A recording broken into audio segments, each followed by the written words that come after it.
மதுரை அலங்காநல்லூரில் நாளை தடையை மீறி ஜல்லிக்கட்டு நடைபெறுமா என்கிற எதிர்பார்ப்பு எழுந்துள்ளது. காளைகளுடன் குலதெய்வத்தை வழிபடும் நிகழ்ச்சி இன்று நடைபெற்றது. தடையை மீறி நாளை ஜல்லிக்கட்டு போட்டியை நடத்துவதற்காக ஆயத்தமாக இந்த நிகழ்வு கருதப்படுகிறது. இதுகுறித்து நமது செய்தியாளர் சுடலைக்குமாரிடம் கூடுதல் விவரங்களை கேட்கலாம். வணக்கம் சுடலைக்குமார், அலங்காநல்லூரில் நாளை ஜல்லிக்கட்டு போட்டி நடைபெறுமா? தற்பொழுது அங்கு சூழல் எப்படி இருக்கிறது? இது குறித்து விரிவான தகவல்களை சொல்லுங்க. வணக்கம் மோகன். தமிழர்களின் பாரம்பரிய விளையாட்டான உலக புகழ் பெற்ற அலங்காநல்லூர் ஜல்லிக்கட்டு நாளை நடைபெறுமா நடைபெறாதா என்பது இந்த பகுதி மக்கள் மட்டுமின்றி தமிழக மக்கள் மட்டுமின்றி உலகத்தில் உள்ள ஜல்லிக்கட்டு ஆர்வலர்களின் எதிர்பார்ப்பாக இருக்கிறது. பேரிகார்டுகள் அனைத்தும் இந்த வாடிவாசலை சுற்றி வைக்கப்பட்டுள்ளது.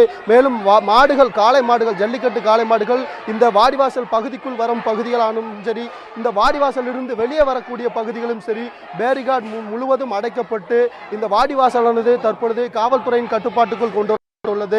இருந்த போதிலும் இந்த பகுதி மக்கள் பல ஆண்டுகளாக பாரம்பரியமாக நடைபெற்று வரும் அந்த சிறப்பு வழிபாடு, அதாவது ஜல்லிக்கட்டு நடைபெறக்கூடிய அதற்கு முதல் நாள் அன்று நடத்தப்படக்கூடிய அந்த ஜல்லிக்கட்டு காளைகளுக்கு பல்வேறு வர்ணம் பொடிகளை பூசி காளைகளுக்கு புத்தாடை அணிவிக்கப்பட்டு அவர்களுடைய குலதெய்வ கோவிலில் இன்று சிறப்பு வழிபாடானது இன்று மாலை நடைபெற்றது. அதனைத் தொடர்ந்து இப்பொழுது இந்த பகுதியைச் சேர்ந்த மக்கள் பீட்டாவை தடை செய்ய வேண்டும், ஜல்லிக்கட்டுக்கு மீதான தடையை நீக்க வேண்டும் என்று வலியுறுத்தி இந்த வாடிவாசல் முன்பாக தொடர்ந்து இன்று சுமார் 1 மணி நேரத்துக்கு மேலாக கண்டன ஆர்ப்பாட்டத்திலும் பீட்டாவிற்கு எதிரான கோஷங்களையும் தொடர்ந்து அவர்கள் வலியுறுத்தி வருகின்ற அந்த நேரடி காட்சிகளை நாம் பார்க்கலாம். இவ்வாறாக இந்த பகுதி மக்கள் நாளை நடைபெற வேண்டும் என்பது இவர்களுடைய எதிர்பார்ப்பாக இருக்கிறது. கடந்த 2 ஆண்டுகளாக இந்த பகுதியில் ஜல்லிக்கட்டு நடத்தாதுவது தங்களுக்கு ஒரு மிகப்பெரிய உளைச்சலை ஏற்படுத்தியதாகவும், இங்குள்ள காளைகள் அனைத்துமே தாங்கள் குழந்தைகளைப் போல பார்த்து வருகிறோம். எங்களுடைய பாரம்பரிய வீரத்தை பறைசாற்றும் விதமாக உள்ள இந்த ஜல்லிக்கட்டு கண்டிப்பாக இந்த ஆண்டாவது நடத்த வேண்டும் என்பது இப்பகுதி மக்களுடைய எதிர்பார்ப்பாக இருக்கிறது. இருந்த போதிலும் நாளைய தினம் இந்த வாடிவாசல் என்று சொல்லக்கூடிய இந்த பகுதியில் காளைகளுடன் வந்து வழிபாடு கண்டிப்பாக நடத்துவோம், அதற்கு காவல்துறையினர் அனுமதி அளிக்க வேண்டும் என்பது இந்த ஜல்லிக்கட்டு, அதாவது அலங்காநல்லூரில் உள்ள பொதுமக்களுடைய கோரிக்கையாக இதுக்கு இருக்கிறது. இது மட்டுமின்றி இந்த தடையை நீக்க வலியுறுத்தி நாளைய தினம் ஒரு மிகப்பெரிய அளவிலான மாணவர்கள் அமைப்பும் இந்த பகுதியைச் சேர்ந்தவர்களும் பேரணி ஒன்றை நடத்திருக்கின்றனர். இது குறித்து பேசுவதற்காக இந்த மாணவர் அமைப்பைச் சேர்ந்த ஒருவர் நம்மோடு இணைந்திருக்கிறார். அவரிடம் கேட்கலாம். சார் வணக்கம். நாளைய தினம் இந்த ஜல்லிக்கட்டு இங்கு நடைபெறுமா? அதற்கான ஏற்பாடுகள் நடைபெற்று இருக்கிறதா? என்ன மாதிரியான போராட்டங்கள் நாளைக்கு நடைபெற்று? நாளைக்கு ஜல்லிக்கட்டுக்கு ஆதரவாக மிகப்பெரிய லெவலில் பேரணி திட்டமிட்டிருக்கோம். இது ஒரு உணர்வுபூர்வமான விஷயம் நம்ம தமிழர்கள் அடையாளத்தில். இன்றைக்கி ஆந்திராவில் பார்த்தீங்கன்னா அந்த பாராளுமன்ற உறுப்பினரே சேவல் சண்டை இது பண்ணியிருக்காங்க. இங்கே ஒரு மாநில அரசால் கட்டாயம் இதுக்கு உதவ முடியும். என்னதான் ஒரு மத்திய அரசோட தடைகள் இருந்தாலும் அதை மீறி மாநில அரசு இங்கே உதவிகள் செய்யணும். ஏன்னா இங்கே இருக்கிறதோடு நம்மளோட பாரம்பரியம் இது உலக லெவலில். இன்றைக்கி துபாயிலேருந்து கிளம்பி தோழர் வந்திருக்காங்க வெறும் இந்த ஜல்லிக்கட்டை பார்ப்பதுக்காக. இதுக்காக ஆதரவு அவங்க முகநூல் பக்கத்துலேருந்து கொடுத்து இன்றைக்கி இது போன்ற உலக நாடுகள்லேருந்தும் இருக்கக்கூடிய தோழர்கள் சமூக வலைதளங்கள் மூலம் பண்ணதுனால தமிழகம் முழுவதிலிருந்து மாணவர்கள் வந்த மையம் இருக்காங்க.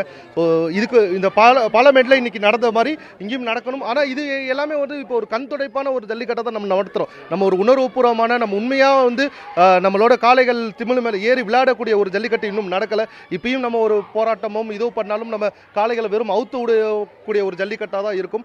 இது நமக்கு தீர்வு கிடையாது. நம்மளுடைய தீர்வு அப்படின்றது முழுமையான ஒரு ஜல்லிக்கட்டு நடக்கணும். அதுக்கு இருக்கக்கூடிய பாராளுமன்ற உறுப்பினர்களும் சரி, மாநில அரசு சட்டசபை உறுப்பினர்களும் சரி, இதுக்கான ஒரு வலுவான ஒரு அழுத்தத்தை கொடுக்கணும். அவர்கள் அழுத்தத்தை கொடுக்கிற அளவுக்கு மாணவர்களுடைய போராட்டமும் இளைஞர்களுடைய போராட்டமும் அவர்களுக்கு அழுத்தத்தை கொடுக்க வைக்கும். நாளைக்கு என்ன மாதிரியான பேரணிகள் இங்கு தொடர்ந்து? நாளைக்கு இங்கே இருக்கக்கூடிய வாடிவாசல்லேருந்து ஆரம்பித்து ஒரு குறிப்பிட்ட தூரத்துக்கு பேரணிகள் அனுமதி கொடுத்துருக்காங்க. இந்த ஊர் மக்கள் எல்லாத்தையும் ஒரு இல்லமாக போய் நாங்கள் கூப்பிட்டுருக்கோம். அவங்க ஆல்ரெடி ஒரு 3 வருடமாக இதே போராட்டத்தில் மீண்டும் மீண்டும் ஈடுபட்டிருக்காங்க. ஸோ அவர்கள்கிட்ட இந்த தடவை மாணவர்கள் வந்திருக்கோன்னு அவங்களுக்கு மிகப்பெரிய ஒரு உத்வேகமும் உற்சாகமும் வந்திருக்கு. ஸோ அவர்களை ஒரு வீடாக போய் அழைச்சிருக்கோம். அந்த பேரணியை ஒரு பிரம்மாண்டமான ஒரு பேரணியாக நடத்தலான் இருக்கோம். அவர்கள் கூறிய கருத்துக்களை கேட்டிருப்பீங்க. அதாவது இந்த பகுதியுடைய மக்களுடைய ஒரு மனநிலை என்பது என்னவென்று பார்த்தோமானால், இந்த வாடிவாசல் என்று சொல்லக்கூடிய இந்த பகுதியிலிருந்து ஜல்லிக்கட்டு காளைகள் அந்த வாடிவாசல் வழியாக வந்தால்தான் தாங்கள் ஒவ்வொரு ஆண்டும் மழை பெய்யும், தங்களுடைய வாழ்வில் செல்வம் வளம் கொளிக்கும் என்பது இவர்களுடைய ஐதீகமாக இருக்கிறது. அவ்வளவு புகழ்பெற்ற மிகவும் பாரம்பரியமிக்க இந்த ஜல்லிக்கட்டு போட்டியானது இந்த ஆண்டு கண்டிப்பாக நடத்த வேண்டும் என்பது இங்குள்ள மக்கள் மட்டுமின்றி உலகம் முழுவதும் உள்ள ஜல்லிக்கட்டு ஆர்வலர்களுடைய எதிர்பார்ப்பாக இருக்கிறது. இந்த சூழலில் மாவட்ட மாவட்ட காவல்துறை சார்பிலும் மாவட்ட நிர்வாகத்தின் சார்பிலும் மிகப்பெரிய பலத்த பாதுகாப்பு ஏற்பாடுகள் செய்யப்பட்டுள்ளது. குறிப்பாக மாவட்ட ஆட்சித்தலைவர் வீரராகவும் சரி, மாவட்ட காவல்துறை கண்காணிப்பாளர் விஜேந்திர பிதாரியும் சரி நம்மிடம் கூறும்போது இந்த பகுதியில் உச்சநீதிமன்ற உத்தரவுப்படி இங்கு ஜல்லிக்கட்டு நடத்தக்கூடாது என்பதற்காக இந்த பகுதியில் 2000க்கும் மேற்பட்ட காவல்துறையினர் பாதுகாப்பு பணியில் ஈடுபட்டு வருகின்றனர். காவல்துறையினரும் வருவாய்த்துறையினரும் தொடர்ந்து கண்காணிப்பு பணியில் ஈடுபட்டு வருவதாகவும் இதுபோன்ற அசம்பாதங்கள் நடைபெறாமல் இருப்பதற்கான நடவடிக்கைகள் எடுக்கப்பட்டு வருவதாகவும் இன்றைய தினம் மதுரையில் எந்த பகுதியிலும் ஜல்லிக்கட்டு நடைபெறவில்லை, அமைதியான நிலையை நிலவி வருவதாக மாவட்ட காவல்துறை கண்காணிப்பாளர் அவர்களும் மாவட்ட ஆட்சித்தலைவர் அவர்களும் தெரிவித்திருக்கிறார்கள். இருந்த போதிலும் இந்த சூழலில் அலங்காநல்லூரை பொறுத்தவரையில் கண்டிப்பாக நாளை நடைபெற வேண்டும் என்பது இப்பகுதி மக்களுடைய எதிர்பார்ப்பாக இருக்கிறது. கண்டிப்பாக நடக்கும் என்ற எதிர்பார்ப்பில் இப்பகுதி மக்கள் மட்டுமின்றி உலகத்தில் உள்ள அனைத்து ஜல்லிக்கட்டு ஆர்வலரின் எதிர்பார்ப்பாக தற்போதைய நிலவரப்படி இருந்து வருகிறது. மோகன்.